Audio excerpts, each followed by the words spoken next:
Remember the great sports here, and this year in 2023, I want to celebrate Jackie Robinson Day by sharing something that I recently picked up in an antique mall for dirt cheap. I paid like $5 for this item. It was amazing what I found at an antique mall, and I was waiting to share this with you on this special momentous day celebrating Jackie Robinson. In addition to the big item that I'm going to show you, I'm going to show off a couple other items that I've had in my collection for a while, and also another pickup of another great African American baseball player, not from the Jackie Robinson era, but somebody that played 20 plus years in the major leagues. And I am talking about an autograph from the great Frank White of the Kansas City Royals. Frank grew up in the Kansas City area. He, went from growing up in the shadows of the stadium, of Municipal Stadium in Kansas City, to being signed by the Kansas City Royals, working his way up through the organization, and spent 20 plus years as a Kansas City Royal. I mean, if anybody next to George Brett, this is one of the greatest Kansas City Royals in the history of Kansas City. Well, in addition to Mr. White not just, being such a fixture of the Kansas City area, he currently is working as a Jackson County administrator for Jackson County, which is where Kansas City is located. So even in his early 70s, Frank White is still part of Kansas City, in his later days, way past his playing career, which ended in the early 1990s. So I picked this up for a mere $5 in an antique mall. When I saw it there, I'm like, you can't beat that for $5. And this is one of those team issued Kansas City Royals, that can only be, acquired from the Kansas City Royals directly back in the day. So I just wanted to share that with you for the first pickup of this video. The second items aren't pickups. These are things that I've shown before in the past. At least one of them I have. But they are unique Negro League collectibles. And the first one is an autograph set of Buck Leonard. And this is the front row set from the early 90s to mid 90s that you would get one autograph card with the set. And these are actually, a nice little mail order collectibles, type of thing. And you could get these really cheap. I got this for like $10 back in the day. I want to say something to that extent. Now the next one is a collection of a Hall of Fame Negro League player, and this is my Monte Irvin collection. And I acquired all of these over the years in various ways, buying collections, whatever, auctions. This is his Perez Steel. Here is his Hall of Fame plaque from Cooperstown. This is just an all-time greats postcard from back in the 80s. And the sideways one, unfortunately, never did get signed by Monte, but this is the 1950, doesn't say. Okay, it's a postcard from 1985, but I want to say that's the 52, maybe, Giants. Well, I'm not sure on the year, but this is the early to mid-50s Giants team. And as you can see, I got a couple people to sign them, but unfortunately I never did get the Negro League Stars to sign them. Monte is right there next to Willie Mays. Obviously I didn't get Willie Mays to sign it, but Monte passed away before I could get him to sign this in person, because I got to the point where I didn't want to send this, and I kind of held off, and unfortunately I held off too long and Monte passed away. So I just wanted to show you those awesome Negro League Hall of Fame autographs that I have in my collection. Also the Frank White, but let's get to the point of why I'm shooting this video. I was going through an antique mall with my wife, and I came across this book.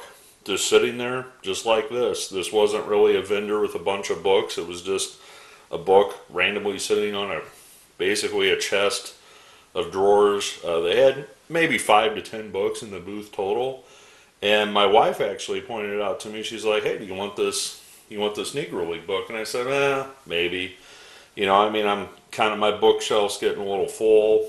I don't know if I really want it. I said, I'll tell you what, open it up, see if it's signed. If it is, I'll buy it. Well, to my shock, my wife opens this book, and this is the first cover page, and the second page is completely autographed on the second page by Negro League legends. So I'm going to come back to this page in a second. I'm just going to flip through the book real quick, and I'm going to tell you everybody that signed this book. I was able to figure out everybody's autograph except for one, and I'm going to kind of give a quick little profile of them. So real quick, just to flip through the book here, I'm going to try to do this two-handed, not get too blurry. But you can see this is a very nice coffee table book that was printed in 1993. And there's Buck himself, I believe. That's Buck Leonard right there. That's definitely Buck, because there's the picture right there of Buck Leonard himself. So we'll just kind of flip through this, and like I said, we'll come back to the autograph page. But this gives the history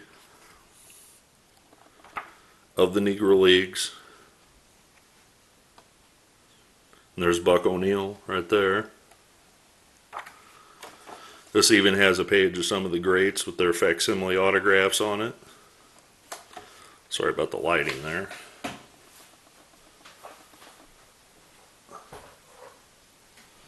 Made it a little darker, but at least there's not a glare now. And again, just a great coffee table book to really... And here's a page about Monte Irvin right here. It's Monte right there. A rookie at age 30. And there's Hammer and Hank Aaron.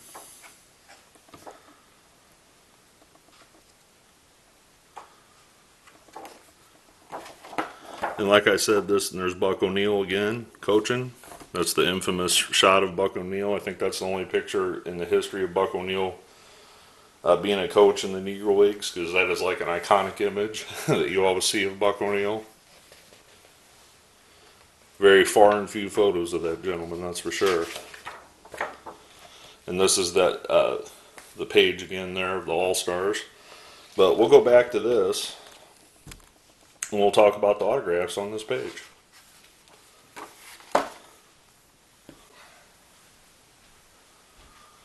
Alright, so I'm going to go through each one of these, kind of like I do my Through the Mail Thursday videos, and just kind of tell you about each one of these individuals on this page. Alright, we're going to start right here in the middle with Buck O'Neill. Buck O'Neill needs very little introduction when you talk about Negro League baseball players. So before O'Neill was a manager, he actually won a couple batting titles in the Negro Leagues. He would be basically the spokesperson for the Negro Leagues for many, many years, being a part of the Kansas City Monarchs primarily for his career. He would actually become a scout with the Chicago Cubs, becoming the first African-American coach in the major leagues with the Cubs. As a scout, he was the one that originally signed Hall of Famer Lou Brock and Joe Carter. After 33 years working for the Cubs, he decided to return back home and work for the Royals in 1988. And Buck, again, was part of the reason the Negro League Museum does exist to this day. So, like I said, there's tons to learn about Buck O'Neill. You can definitely get out there and check out his information out there on the internet. Also, I'm going to link links down here to the bottom to everybody that I talk about, so you can pull up their page and read for yourself. Okay, the next one is Jesse Rogers, that has signed up here at the top. So that's Jesse Rogers. Catcher and outfielder, Rogers Barnstrom with the Monarchs from 1953 and 54. He was most noted for home run hitting prowess, and he was nicknamed Mr. Longball.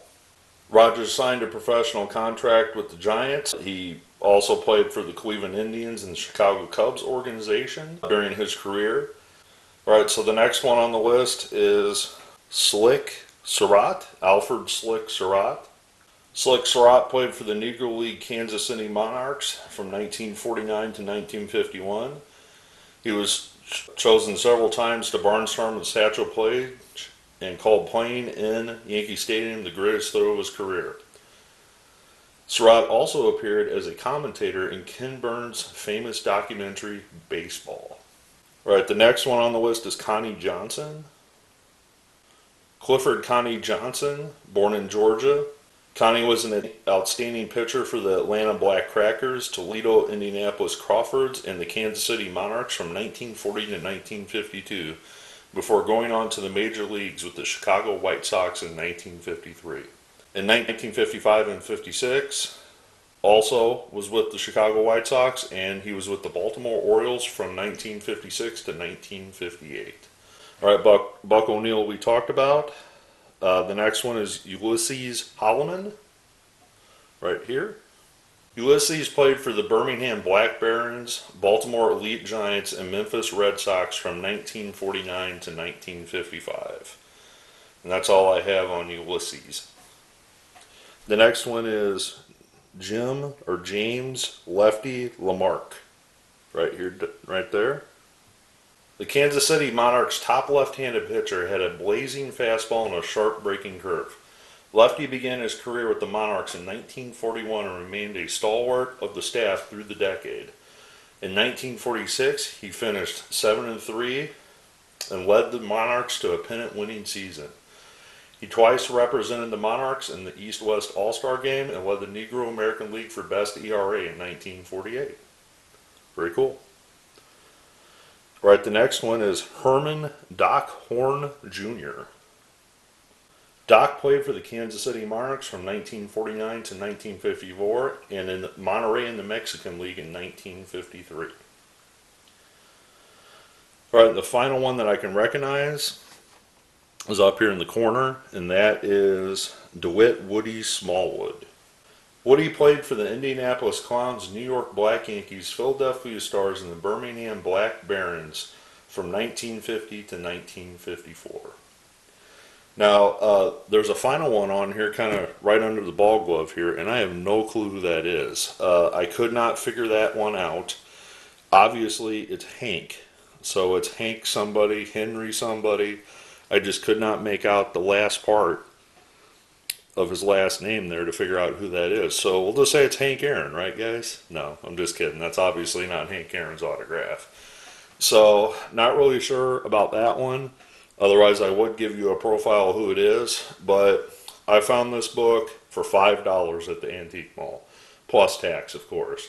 And I just thought I wanted to wait to share this with you on Jackie Robinson Day, because I try to do something for Jackie Robinson Day every year on my channel. If you get a chance, please check out those videos down below. I might even link a couple up here in the corner.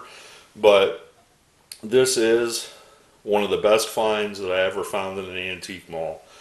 To be able to find this book autographed by these legendary players, and for me to have the opportunity to show them to you today is something that I am quite proud of. To be able to show you this video of these Negro League greats that are now finally being recognized for the contributions that they gave to the game of baseball. So if you enjoyed this video, definitely comment down below in the comments.